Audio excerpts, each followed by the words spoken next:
देखें यहां तक हमने पढ़ा रिवर्स ट्रांसक्रिप्शन, ये 3 स्टेप्स हमने पढ़ लिए। इसके बाद नेक्स्ट देखते हैं, ये देखें ये हेल्पर टी सेल है। ये कौन सा सेल है? हेल्पर टी सेल है। हेल्पर टी सेल का ये न्यूक्लियस है और इस न्यूक्लियस में क्रोमोसोम है और उन क्रोमोसोम में ये ह्यूमन डीएनए नजर आ रहा है। ये वाला ह्यूमन डीएनए है, क्रोमोसोम में ये ह्यूमन डीएनए। अब ये क्या करता है, ये जो वायरल डीएनए है ये वाला, ये cDNA किसका डीएनए है? ये वायरस का डीएनए है।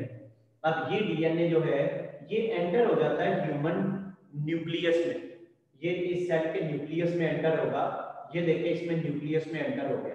जब ये न्यूक्लियस में एंटर होगा तो ये ह्यूमन डीएनए को कट करेगा और कट करके इसके साथ ये अटैच हो जाएगा। ये इसके साथ अटैच हो गया। ये जो इतना डीएनए है ये वाला, ये किसका डीएनए है? ये वायरस का डीएनए है जो ह्यूमन डीएनए के साथ अटैच हो चुका है। इसे प्रो वायरस कहते हैं।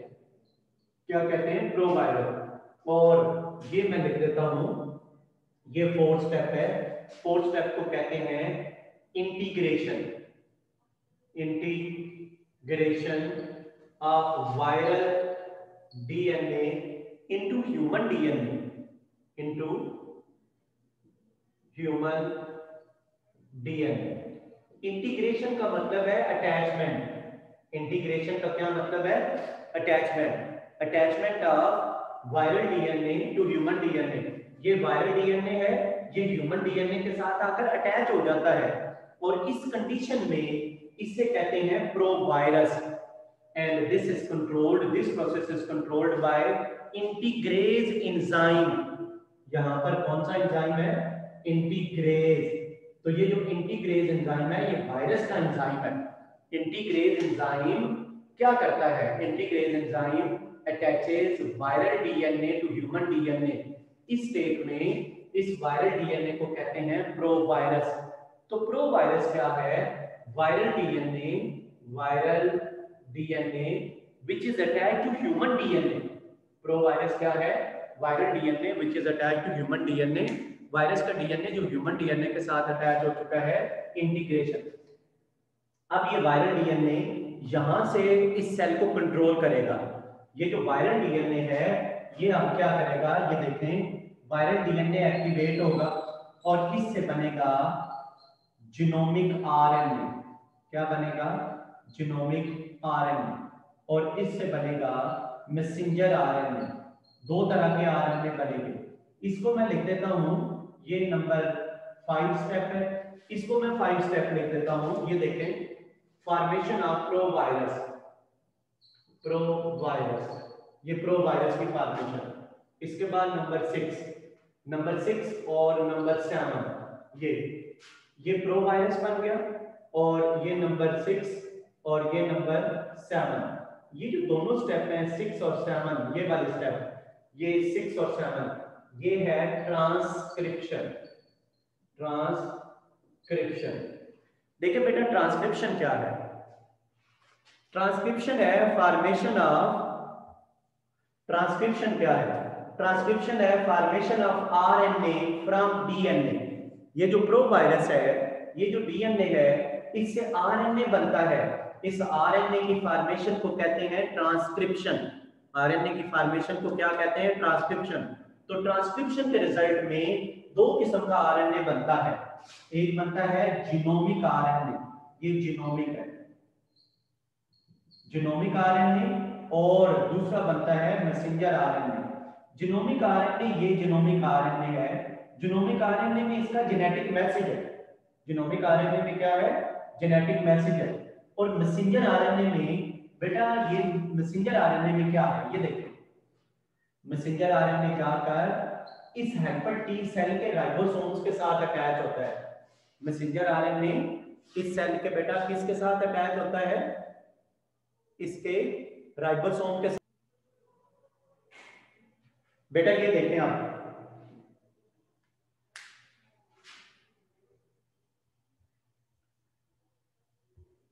अब ऐसे है कि ये जो मैसेंजर आरएनए है, मैसेंजर आरएनए जाकर राइबोसोम के साथ अटैच होगा और राइबोसोम प्रोटीन बनाएगा। मैसेंजर आरएनए से प्रोटीन की फॉर्मेशन को क्या कहते हैं? इसे कहते हैं ट्रांसलेशन। इसे क्या कहते हैं? ट्रांसलेशन। ये ट्रांसलेशन हो रही है, फॉर्मेशन ऑफ वायरल प्रोटीन। ये वायरल प्रोटीन जो है यानी formation of protein from messenger RNA is called translation. ये नंबर 8 स्टेप है। ट्रांसलेशन के बाद क्या होता है? वायरल प्रोटीन बड़े साइज की होती है।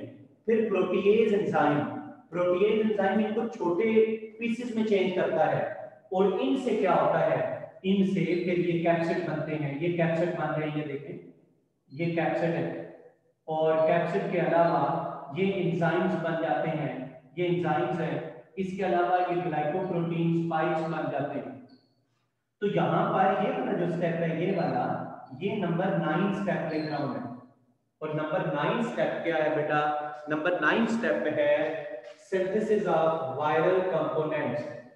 Synthesis of viral components. Virus के कंपोनेंट सिंथेसाइज हो रहे हैं। क्या क्या सिंथेसाइज हो रहा है? देखें, ये जो प्रोटीन्स हैं, इन प्रोटीन से कैप्सिड बन रहा है, एंजाइम बन रहे हैं, ग्लाइकोप्रोटीन्स बन रही है। इसके बाद जो नेक्स्ट स्टेप होगा, ये जीनोमिक आरएनए और ये कंपोनेंट सारे दीज विल कंबाइन टुगेदर। ये कंबाइन होना शुरू हो जाएंगे सारे पार्ट्स। बेटा जब ये पार्ट्स कंबाइन होंगे तो देन व्हाट विल हैपन? ये सारे पार्ट्स कंबाइन होंगे। ये देखिए बेटा, ये कैप्सिड है और जीनोमिक आरएनए इसमें आ गया, ये और साथ ये वाले एंजाइम इसमें आ गए। अब ये देखें बेटा, ये कैप्सिड यहां मैं बना रहा हूं, ये कैप्सिड और इस कैप्सिड में क्या आ गया? जीनोमिक आरएनए आ गया, ये एंजाइम्स आ गए। इसके अलावा ये देखें बेटा, ये जो है ये यहां पर मैं बना देता हूं, ये कैप्सिड, ये कैप्सिड है, कैप्सिड में ये जीनोमिक आरएनए एंजाइम। तो ये कौन सा स्टेप हो रहा है? ये नंबर 10 स्टेप जो है ये है असेंबली। वायरसेस की असेंबली हो रही है। असेंबली का मतलब ये होता है कि different components combine together to form complete virus. Assembly and maturation. Assembly and maturation. Assembly का मतलब है कि different components combine together to form complete and mature virus. Maturation का मतलब है to form complete virus. Complete virus बनाने के लिए डिफरेंट कंपोनेंट्स कंबाइन टुगेदर। इसके बाद क्या होगा? ये देखिए बेटा, ये मेम्ब्रेन है इस सेल की, ये मेम्ब्रेन यू करके ये वायरस बाहर जा रहा है। ये जो है ये बेटा यहां से ये वायरस जो है यहां से रिलीज हो गया। ये देखें, ये यू करके यहां से रिलीज हो चुका है ये वायरस। ये ऑलरेडी यहां से रिलीज हो चुका है, ये पहले से रिलीज हो चुका है। ये देखें, यहां पर भी मैं आपको दिखा देता हूं, ये एक और वायरस रिलीज हो रहा है। ये इसका कैप्सिड है, ये आरएनए है, ये एंजाइम्स है। अब बेटा ये जो ग्लाइकोप्रोटीन है स्पाइक्स, ये यहां जाकर अटैच हो जाते हैं।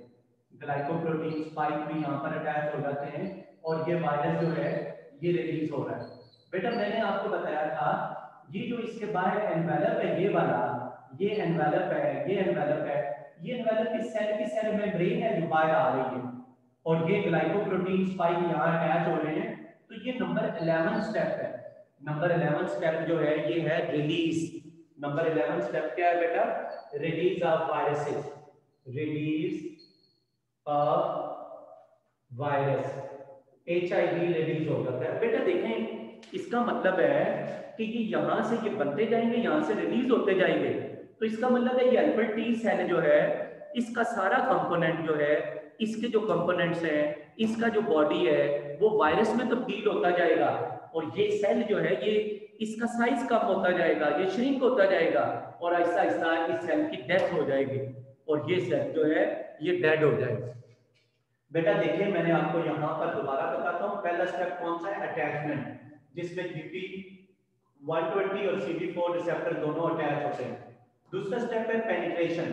पेनिट्रेशन में क्या होता है? एनवेलप में आउटसाइड और कैप्सिड जो है वो एंटर होता है और उसके साथ जो है वो राइबोसोम और एंजाइम भी एंटर हो जाते हैं। फिर क्या होता है? अनकोडिंग होती है, उसके बाद रिवर्स ट्रांसक्रिप्शन होती है। रिवर्स ट्रांसक्रिप्शन में आरएनए टेम्पलेट के तौर पर काम करता है, उसके सामने डीएनए बन जाता है। अच्छा बेटा, मैं ये आपको आंसर बता देता हूँ। बेटा ये जो है वो आपने जो क्वेश्चन किया है कि ये HIV का लाइफ साइकिल जो है वो क्या बैक्टीरियोफेज के लाइटिक लाइफ साइकिल से रिजेंबल करता है, उससे थोड़ा सा डिफरेंट है। ठीक है, उसमें तो बैक्टीरियल सेल एंड पे बर्स्ट हो जाता है, इसमें ये हेल्पर टी सेल बर्स्ट नहीं होता, ऐसा ऐसा ये HIV में ये चेंज होता रहता है। ठीक है, उसमें रिवर्स ट्रांसक्रिप्शन ये वाले स्टेजेस सारी इस तरह की स्टेजेस नहीं होती, लेकिन उसमें काफी चीजें सिमिलर हैं। जैसे उसमें भी प्रोटीन बनती है, असेंबली होती है, मैचुरेशन होती है, और रिलीज में उसकी सेल वॉल ब्रेक हो जाती है। डिफरेंसेस भी है, सिमिलरिटी भी है। इसके बाद बेटा इस RNA से डबल स्ट्रैंडेड DNA बनता है, प्रोसेस को रिवर्स ट्रांसक्रिप्शन कहते हैं। ये DNA न्यूक्लियस में चला जाता है, ह्यूमन DNA के साथ अटैच हो जाता है। इस प्रोसेस को कंट्रोल करता है इंटीग्रेज एंजाइम। इसे integration attachment of viral DNA to human DNA। फिर जो वायरल DNA ह्यूमन DNA के साथ अटैच चुका होता है, उस वायरल DNA को क्या कहते हैं? Pro virus. फिर जीनोमिक आरएनए और मैसेंजर आरएनए बनता है। इस प्रोसेस को क्या कहते हैं? ट्रांसक्रिप्शन। मैसेंजर आरएनए राइबोसोम के साथ अटैच होता है, ये सेल विद राइबोसोम्स है, और ये बन जाता है बेटा वायरल प्रोटीन, इसे कहते हैं ट्रांसलेशन। फिर प्रोटीएज एंजाइम बड़ी प्रोटीन को छोटे प्रोटीन में चेंज करते हैं, और इस प्रोसेस को कहते हैं। फिर इसके बाद ट्रांसलेशन के बाद जो 9th स्टेप है प्रोटीन्स का बनना, इसे ट्रांसलेशन कह रहे हैं, और ये प्रोटीन डिफरेंट कंपोनेंट बना रहे हैं, सिंथेसिस ऑफ वायरल कंपोनेंट। इसके बाद बेटा देखें, ये सारे कंपोनेंट्स आपस में कंबाइन हो रहे हैं, तो असेंबली एंड मैचुरेशन और ये रिलीज। और जो इसके बाद मेम्ब्रेन है, ये मेम्ब्रेन इस सेल की प्लाज्मा मेम्ब्रेन है। ये मैंने आपको लाइफ साइकिल ऑफ बैक्टीरियोफेज जो है